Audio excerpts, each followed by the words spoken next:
Hello and welcome. You're listening to the Healthy Moving Podcast, the show that empowers you to exercise less, but move more so you will feel better. I am your healthy moving enthusiast, Jen Hoffman from healthymoving.com. Today's show is all about one of the most significant lessons my body has taught me, the art of surrender. If life feels particularly hard, like you're constantly swimming upstream, I hope this episode is a salve for your weary soul. I also have another community insight segment for you later in the show. Bridgette's going to join me to share a small but powerful mindset shift that's resulted in big positive change in her life. I know you'll be encouraged by her words. But before we dive into today's episode, I have a special invitation for those of you new to the Healthy Moving Podcast. You might be wondering, what exactly is healthy moving? Well, I'd love to give you the 411. I teach a free class called the No Time Exercise Solution that not only explains what we're all about here in this community, but also gives you an action plan for how to begin to weave more movement into the fabric of your day. I hear over and over again from students that this class helps them reduce aches and pains and increase their energy level and improve their body image. Get yourself registered by texting NOTIME, all one word, NOTIME, to 33444 or by heading to healthymoving.com/free class. I'll see you there.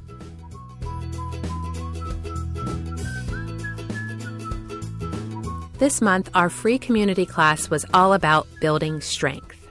And I shared in that class that I've found a strong connection between physical strength and mental strength. When I strengthen my muscles, my mental and emotional fortitude grows as well. But that doesn't exactly mean I feel more able to power through life's challenges. Sometimes that means I'm strong enough to surrender. I have a long and complicated history with surrender. I first tasted it in backyard battles and playground scrimmages and never-ending games of Monopoly. It was bitter and it stung on the way down.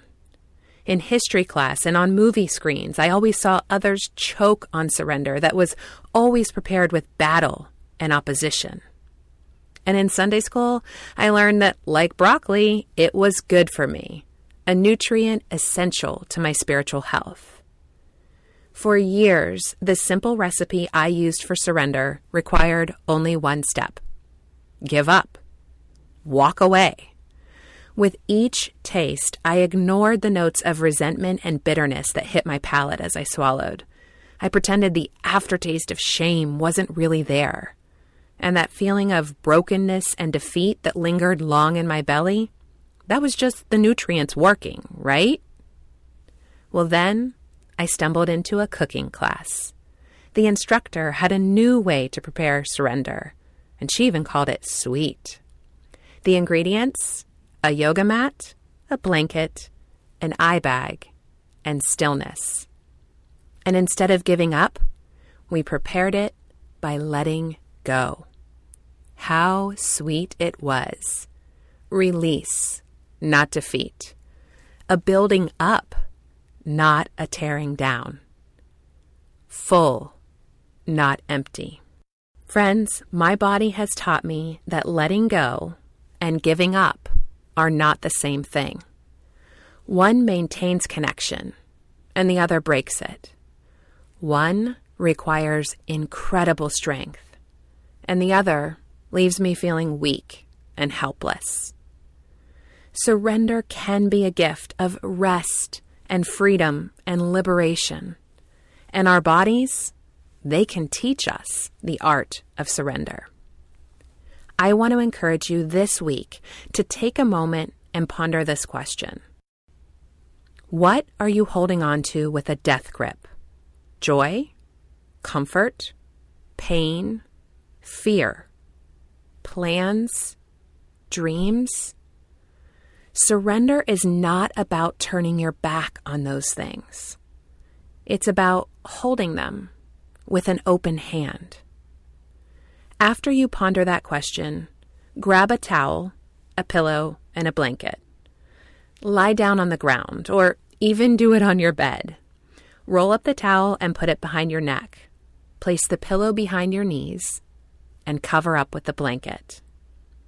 Then, start at the top of your head and slowly work your way down to your toes, letting go of any and all physical tension and holding. If I was there in the room with you and I picked up your arm and then let it go, it would fall heavy to the ground. Go completely limp. And then stay there for like 10 to 15 minutes.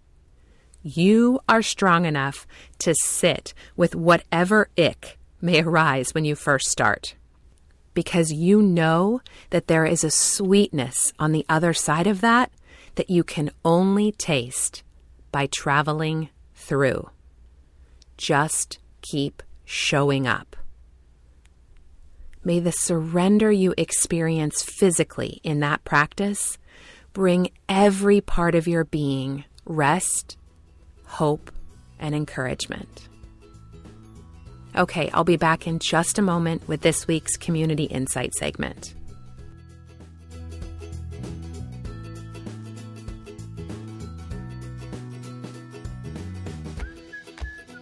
All right, I am so excited to welcome another member of the Healthy Moving community. Bridgette is from Tennessee. Thank you so much for joining me, Bridgette.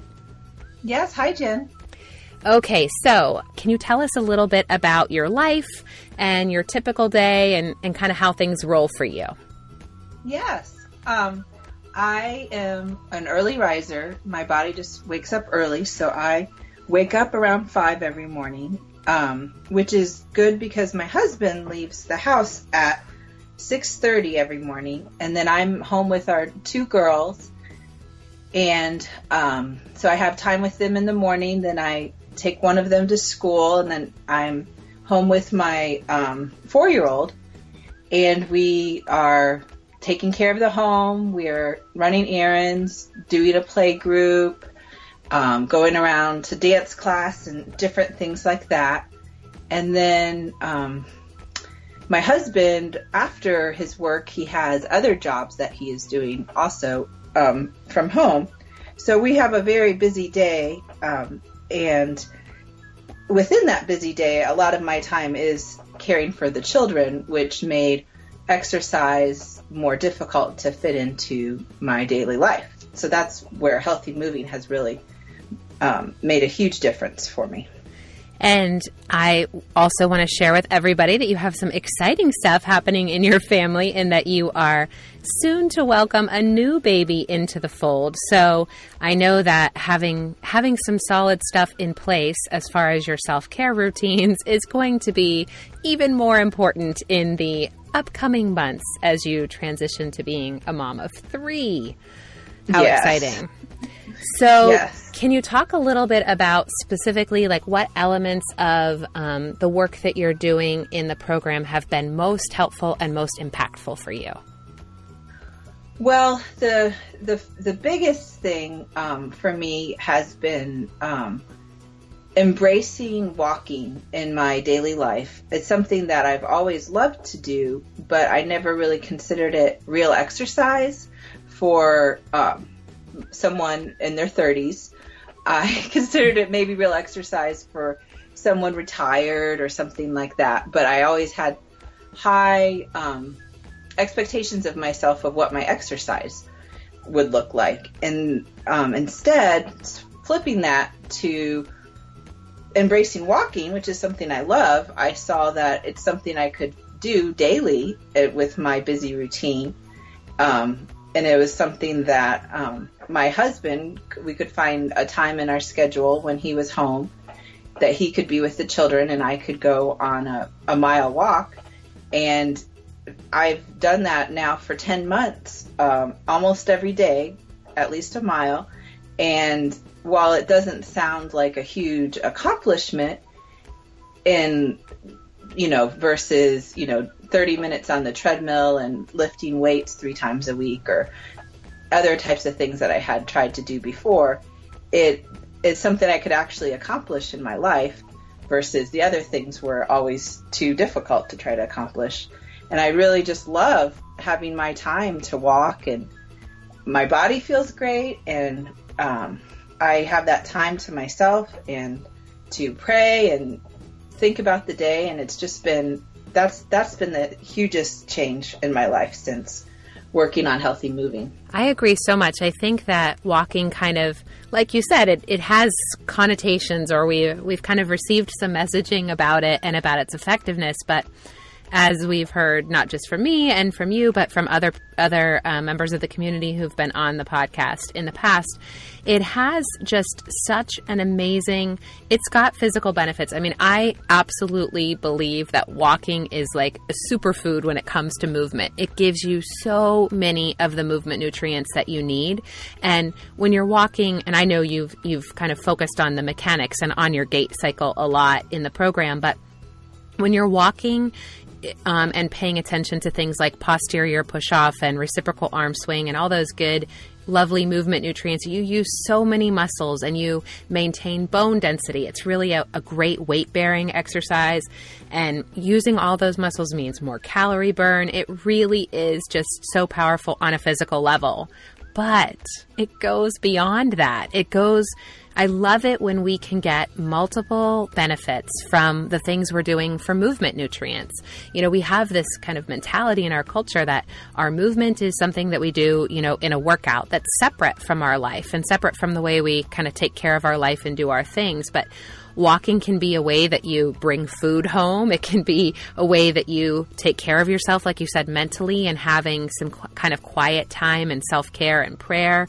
It can also be a way that you bond with your family or with friends, you know, going for a walk with friends. Or sometimes walking with kids doesn't feel really bonding, but I trust myself. I trust the process that my kids are going to look back on all of our family walks with the same kind of fondness that I look back on my family's like early camping trips that I'm sure felt like an incredible amount of work for my parents, but we absolutely look back on those things with fondness. So I'm hoping that it'll be the same for my kids, but I just think you're bringing up such a powerful point in that all of those things, plus it's doable, it's actionable, like we can actually make it happen. It's just incredibly powerful and so important to think of it that way. I love that. So the other thing you talked about in the group is kind of how you're even thinking about the walking and kind of taking a step back and thinking about the movement. I'd love for you to talk about a little bit about what you were sharing about our emphasis on the little wins. Yes, that's been a really helpful thing for me to feel success, and realizing that feeling successful makes you want to do something more often. And with the emphasis on little wins, you more often feel successful. And I feel like a lot of the information I receive from our culture about health and exercise are celebrating big wins, which are, you know, being able to run a marathon or losing 100 pounds or other really huge accomplishments that I think should be celebrated. But then when I realized that I didn't feel successful because I wasn't accomplishing something that was really big, and then when you had us starting to celebrate our little wins, it was just so great to feel, hey, this is something I am doing. It's helping me and I'm feeling better, and let's celebrate it and feel successful. And then it made me feel like there's more that I could do and be successful, even if it is something small. And that's just really helped me, I think, have a positive relationship with the exercise that I'm doing, instead of feeling guilt of all these things I'm not doing, feeling satisfied and successful. And when I choose to try to do things that I could actually do and be consistent in doing. I love that. And I do ask, so what Bridgette's talking about is in the coaching program, as we're going through the challenges, I ask everybody to really, and I give them some motivation for doing it with some prizes and stuff like that, but I ask everybody to share with themselves and with each other, the little wins, the little things that are happening as a result of their work. And sometimes it's as simple as, you know what, I did today's challenge, like something super simple, but sometimes it's little ways that they're seeing it impacting their body. Or I remember even sometimes someone posted like a little win. I'm noticing that I need my shower less as a wake-up tool. Like she had mentioned that she used to take a shower for 20 minutes in the morning just to try to feel like she could get, awake and alert for the day. But she's like, my other stuff is the other healthy moving things I'm doing in the morning help give me that natural boost. So I'm saving on my water bill. And I was like, oh, I love that.